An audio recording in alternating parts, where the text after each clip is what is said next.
आज तेलंगाना हाईकोर्ट ने एक इंतहाई अहम फैसला सुनाया है, जिसमें जियो नंबर 9 पर, जो कि बैकवर्ड क्लासेस को लोकल बॉडीज में 42% तहफुजात फराहम करता है, उस पर इंटरिम स्टे लगा दिया गया है। इस ऑर्डर के साथ लोकल बॉडी इलेक्शन नोटिफिकेशन भी मौकूफ हो गया है।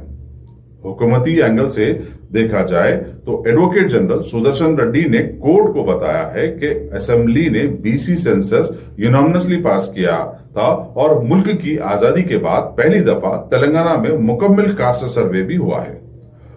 हुकूमत का कहना है कि यह फैसला इलेक्शन प्रॉमिस को पूरा करने के लिए लिया गया था और सुप्रीम कोर्ट की तरफ से इस मामले में कोई रोक नहीं है।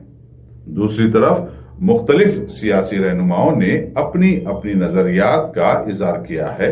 कुछ कायदीन जियो 9 की वापसी और हाईकोर्ट के फैसले को चैलेंज कर रहे हैं, जबकि कुछ सोशल ग्रुप्स और लॉ एक्सपर्ट्स इस पर हमेशा की तरह डिबेट चला रहे हैं कि क्या टोटल रिजर्वेशन 50% की सुप्रीम कोर्ट की लिमिट को तोड़ता है या नहीं।